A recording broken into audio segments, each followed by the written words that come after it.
اچھا، وکلا کا خیال ہے جو عمران خان کی ٹیم کا حصہ ہیں کہ عمران خان کو توشہ خانہ کیس کے اندر جو ہے وہ ریلیف مل جائے گا، کیونکہ یہ کیس بڑا کمزور کیس ہے، لیکن دوسری طرف یہ بھی تاثر پایا جاتا ہے کہ اگر توشہ خانہ کیس سے عمران خان کو ریلیف مل بھی گیا تو سائفر کا معاملہ ہے، اس کے بعد القادری ٹرسٹ یونیورسٹی والا معاملہ ہے، یہاں سے ان کو ریلیف ملے گا اور ادھر سے نیب والے گرفتار کر لیں گے اور یہ سلسلہ لمبے عرصے تک چلتا رہے گا۔ اس پر آپ کے کہہ رہے ہیں؟ مجھے بھی یہ اندیشہ ہے۔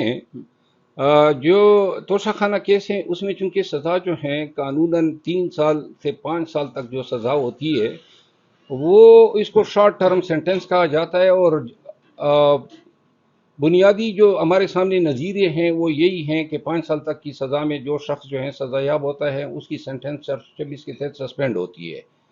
تو لہٰذا ایکول ٹریٹمنٹ کے یہ حقدار ہیں، اور موسٹ لائکلی کبھی امکان ہے کہ یہ سزا سسپینڈ ہوگی اور ہونی بھی چاہیے۔ اور آپ کی بات یہ درست ہے کہ یہ ہمارے یہ ایام ضائع کریں گے، اور اس کے بعد جو ہے خان صاحب کو یہ نیب کے کیسز میں گرفتار کریں گے۔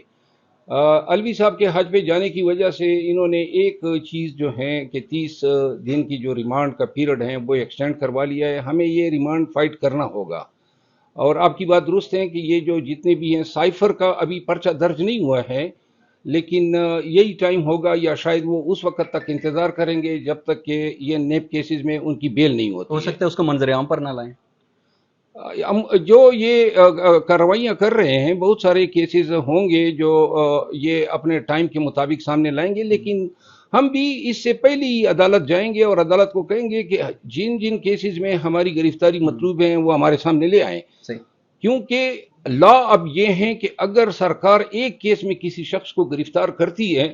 تو اس کی یہ گرفتاری تمام کیسز میں گرفتاری تصور ہوتی ہے۔ صحیح۔ اچھا یہ بتائیے، اگر یہ جو توشہ خانہ کیس ہے اس کے حوالے سے تو کہا جاتا ہے کہ عمران خان نے تو گاڑی لی اور لوگوں نے تو گاڑیاں بھی لی ہیں، قیمتی زیورات بھی لی ہیں، اگر میرٹ کے اوپر توشہ خانہ کیس چلے تو پھر مریم نواز، آصف علی زرداری، نواز شریف، شہباز شریف، یہ سب بھی آپ کو جیل کی سلاخوں کے پیچھے نظر آئیں؟ میں تو یہ کہوں گا کہ میرٹ پہ اگر سب کا کیس چلے تو تب بھی یہ سب جو ہیں کسی ایک کو بھی سزا نہیں ہو سکتی ہے، ٹھیک ہے۔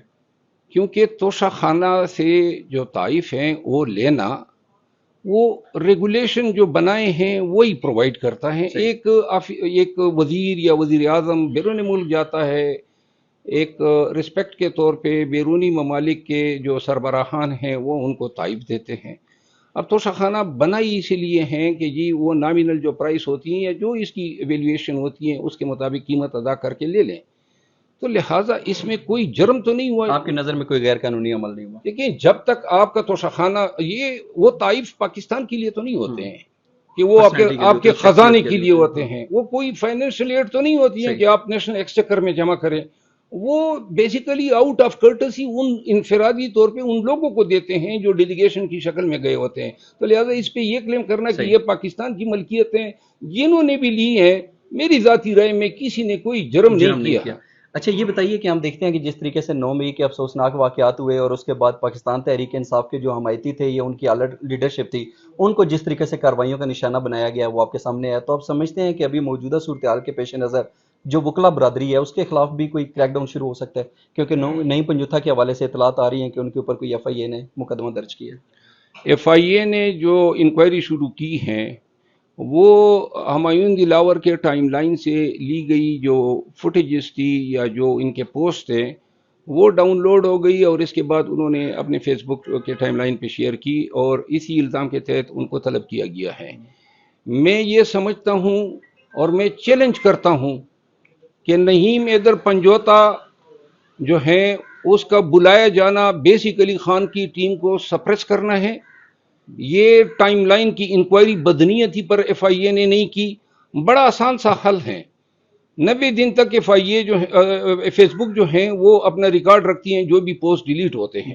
تو لہٰذا ایف آئی اے لکھ دے فیس بک کو کہ آیا یہ اس شخص کے تھے، انہوں نے خود لگائے تھے، کسی کے شیئر کیے تھے یا کسی نے اور نے اس کے ٹائم لائن کو ایکسیس کیا تھا۔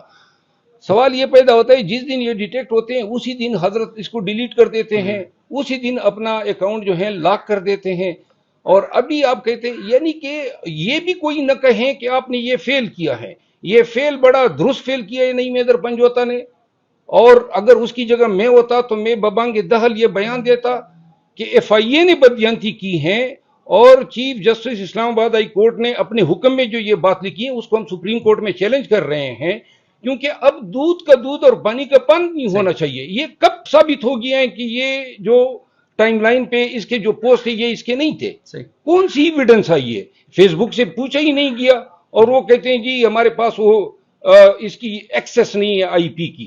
تو لہٰذا واقعی ایکسیس نہیں ہے یا آپ سمجھتے ہیں غلط بیانی سے کام نہیں، ایکسس جب آپ ڈیلیٹ کر لیتے ہیں تو ایکسس جو ہے وہ تو ختم ہو جاتی ہے۔ سوال یہ ہے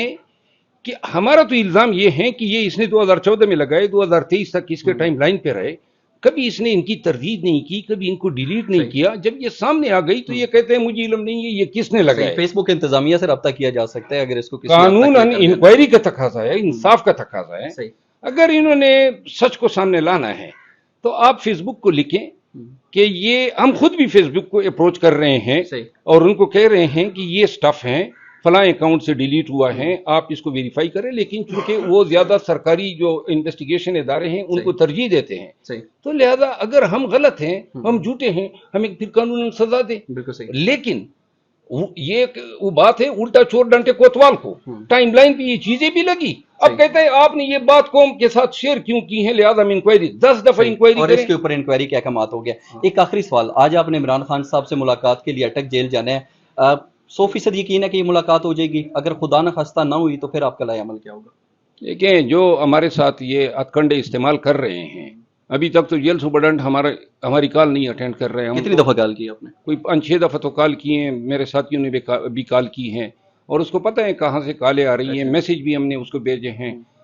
ابھی ہم وہاں پہ تو انہوں نے جیل جانے کا راستہ ہی مسدود کر دیا ہے، تو سپرنٹینڈنٹ کو یہ کون بتائے گا کہ ہائی کورٹ نے آپ کو یہ آرڈر کیا ہے؟ لگتا یہ ہے کہ یہ وہی روایتی ہتھکنڈے استعمال کرتے ہوئے ہماری راہ میں رکاوٹ ڈالیں گے، لیکن ہم اپنے تئیں اپنی کوشش ضرور کریں گے۔ اگر آج انہوں نے اجازت نہیں دی تو ہم ان تمام چیزوں کو کوٹ کرتے ہوئے کل ہائی کورٹ کو بتائیں گے کہ آپ کے احکامات کو انہوں نے اس طرح فرسٹریٹ کیا۔ صحیح،